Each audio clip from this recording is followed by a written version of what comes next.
ذرا ایک ایسی ہستی کا تصور کریں جو ستاروں کی پیدائش سے بھی بہت پہلے سے موجود تھی، ایک ایسی ذات جو صرف ایک فرشتہ نہیں بلکہ ایک ایسی کہانی کا مرکزی کردار ہے جو کائنات کی تخلیق کے ساتھ ہی شروع ہوتی ہے۔ جی، یہ جبرائیل علیہ السلام کی کہانی ہے، اللہ کے بندے کی اور اس کے سب سے معتبر پیغام رساں کی۔ یہ سوال ہی اپنے آپ میں بہت عجیب ہے۔ بھلا کوئی کیسے اس ہستی کی عمر کا اندازہ لگا سکتا ہے جو ستاروں سے بھی پرانی ہو؟ جبرائیل علیہ السلام کی عمر کو سمجھنے کی کوشش کرنا ایک طرح سے کائنات کی وسعت اور اس کے رازوں کو سمجھنے جیسا ہے۔ یہ الفاظ خود جبرائیل علیہ السلام کے ہیں۔ جب نبی اکرم صلی اللہ علیہ وآلہ وسلم نے ان سے ان کی عمر کے بارے میں پوچھا تو یہ ان کا جواب تھا۔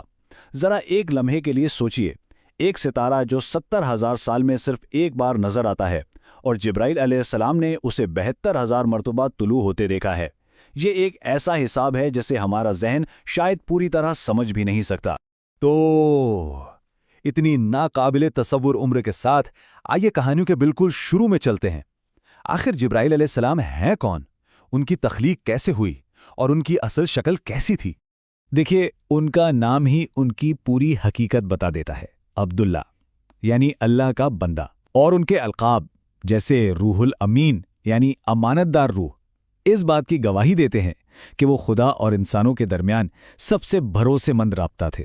600 یہ جبرائیل علیہ السلام کے پروں کی تعداد بتائی جاتی ہے، لیکن یہ صرف ایک نمبر نہیں ہے، یہ ان کی عظمت اور جلال کا ایک پیمانہ ہے۔ اور یہ کسی عام پرندے کے پروں جیسے بالکل نہیں تھے۔ یہ صرف پر نہیں تھے، روایات میں آتا ہے کہ ان کا ہر ایک پر اتنا بڑا تھا کہ پورے آسمان کے کنارے کو ڈھانپ لیتا تھا، اور جب وہ انہیں کھولتے تو ان سے موتی اور یاقوت جھڑتے تھے، یعنی طاقت اور خوبصورتی کا ایک ایسا امتزاج جس کا ہم تصور بھی نہیں کر سکتے۔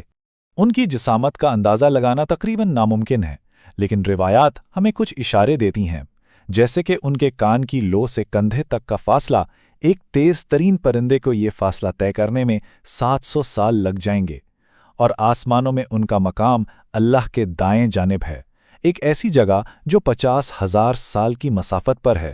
اچھا، جبرائیل علیہ السلام اکیلے نہیں ہیں، وہ 4 بڑے فرشتوں میں سے ایک ہیں، اور ہر ایک کی اپنی خاص ذمہ داری ہے۔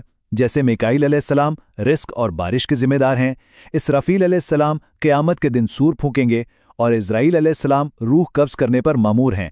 اس سے جبرائیل علیہ السلام کا خاص کام بالکل واضح ہو جاتا ہے، اللہ کا پیغام پہنچانا۔ تو ان کی ذمہ داری تمام فرشتوں میں سب سے خاص تھی، اللہ کا پیغام پہنچانا۔ آئیے ان کے اس عظیم مشن پر ایک نظر ڈالتے ہیں جو خدا اور انسانیت کے درمیان ایک مقدس رابطے کی کہانی ہے۔ یہ ٹائم لائن ان کی ہزاروں سالہ خدمت کی گواہ ہے۔ وہ حضرت آدم علیہ السلام سے 12 بار ملے، حضرت نوح علیہ السلام سے 50 بار، حضرت ابراہیم علیہ السلام سے 42 بار، اور حضرت موسیٰ علیہ السلام سے تو 400 بار ملے۔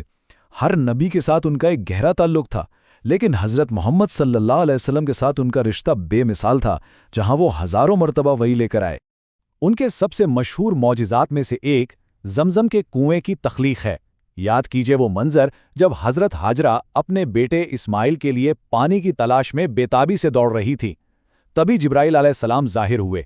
انہوں نے اپنی ایڑی زمین پر ماری اور اسی جگہ سے پانی کا ایک چشمہ پھوٹ پڑا، وہ چشمہ جو آج تک مکہ میں بہہ رہا ہے اور کروڑوں لوگوں کی پیاس بجھاتا ہے۔ لیکن ان کا کام صرف پیغام پہنچانا نہیں تھا، وہ اللہ کی طاقت کا مظہر بھی تھے۔ انہوں نے حضرت یوسف علیہ السلام کو کنویں میں گرنے سے بچایا۔ انہوں نے حضرت لوط علیہ السلام کی پوری قوم کو اپنے پر کی نوک سے اٹھا کر پلٹ دیا، اور جنگ احد میں انہوں نے نبی اکرم صلی اللہ علیہ وسلم کے خون کا ایک قطرہ بھی زمین پر گرنے نہیں دیا، کیونکہ اگر ایسا ہو جاتا تو وہ زمین ہمیشہ کے لیے بنجر ہو جاتی۔ اب ہم اس داستان کے عروج پر پہنچتے ہیں، وہ تعلق جو سب سے زیادہ گہرا اور سب سے زیادہ ڈاکیومنٹڈ ہے، یعنی آخری نبی حضرت محمد صلی اللہ علیہ وسلم کے مستقل ساتھی کے طور پر ان کا کردار۔ ان کی ہزاروں ملاقاتیں صرف قرآن کی وحی لانے کے لیے نہیں تھیں، وہ رہنمائی کرتے، ذاتی طور پر مدد فراہم کرتے اور تربیت دیتے۔ وہ ایک استاد، ایک محافظ اور ایک دوست کی طرح آئے، جو تاریخ کے سب سے بڑے مشن میں آخری نبی کے شانہ بشانہ کھڑے تھے۔ اور اس سب کی شروعات ہوئی ایک طاقتور لفظ سے، اقرا، یعنی پڑھو۔ غار حرا کی اس خاموشی میں یہی پہلا حکم تھا جو جبرائیل علیہ السلام نے نبی اکرم صلی اللہ علیہ وسلم تک پہنچایا، اور اس ایک لفظ نے تاریخ کا رخ ہمیشہ کے لیے بدل دیا۔ ایک بہت ہی دلچسپ واقعہ ہے۔ نبی اکرم صلی اللہ علیہ وآلہ وسلم کے چچا حضرت حمزہ جو اپنی بہادری کے لیے مشہور تھے، انہوں نے ایک دن ایک عجیب خواہش کا اظہار کیا۔ وہ جبرائیل علیہ السلام کو ان کی اصل کائناتی شکل میں دیکھنا چاہتے تھے۔ نبی صلی اللہ علیہ وآلہ وسلم نے انہیں سمجھایا کہ وہ یہ برداشت نہیں کر پائیں گے، لیکن حضرت حمزہ اپنی بات پر اڑے رہے۔ تو جبرائیل علیہ السلام کعبہ پر اترے۔ حضرت حمزہ نے ہمت کی اور اپنی نگاہیں اٹھائیں۔ وہ صرف فرشتے کے قدموں تک ہی دیکھ پائے جو سبز زمرود کی طرح چمک رہے تھے۔ اور بس اسی لمحے وہ بے ہوش ہو کر گر پڑے۔ یعنی تاریخ کے بہادر ترین انسانوں میں سے ایک جبرائیل علیہ السلام کی حقیقی شکل کی محض ایک جھلک بھی برداشت نہ کر سکا۔ یہ واقعہ ان کی عظمت اور جلال کی ناقابل تصور طاقت کو ظاہر کرتا ہے۔ ہر کہانی کا ایک اختتام ہوتا ہے، یہاں تک کہ ان ہستیوں کا بھی جو ستاروں سے بھی پرانی ہیں۔ آئیے اب اس داستان کے آخری اور بہت ہی سنجیدہ حصے کی طرف چلتے ہیں، جو نبی صلی اللہ علیہ وسلم کی زندگی کے اختتام اور خود جبرائیل علیہ السلام کے انجام سے جڑا ہے۔ نبی اکرم صلی اللہ علیہ وآلہ وسلم کی وفات کے دن جبرائیل علیہ السلام آخری بار زمین پر تشریف لائے، لیکن اس بار وہ اکیلے نہیں تھے۔ ان کے ساتھ موت کے فرشتے حضرت عزرائیل علیہ السلام بھی تھے۔ یہ اس بات کا اشارہ تھا کہ زمین پر ان کا بنیادی مشن اب ختم ہونے والا ہے۔ اور تب انہوں نے یہ الوداعی الفاظ کہے جو اس بات کا اعلان تھے کہ زمین پر ان کا مشن مکمل ہو چکا ہے۔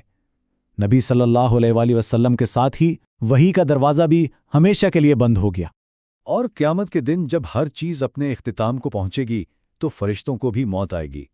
ترتیب کچھ یوں ہوگی کہ حضرت اسرائیل پہلے میکائیل، پھر اسرافیل اور پھر جبرائیل علیہ السلام کی روح قبض کریں گے، اور آخر میں اللہ تعالیٰ خود موت کے فرشتے کی روح قبض فرمائے گا، اور صرف وہی ذات باقی رہے گی جو ہمیشہ سے ہے اور ہمیشہ رہے گی۔ تو آخر میں سوال یہ پیدا ہوتا ہے، جب پیغام رساں خاموش ہو جائے تو پیچھے کیا رہ جاتا ہے؟ جبرائیل کی کہانی تو مکمل ہو گئی، لیکن ان کا لایا ہوا پیغام وہ آج بھی زندہ ہے۔ یہ ایک ایسی میراث ہے جو ہمیں یاد دلاتی ہے کہ پیغام رساں تو چلا جاتا ہے، مگر پیغام ہمیشہ باقی رہتا ہے۔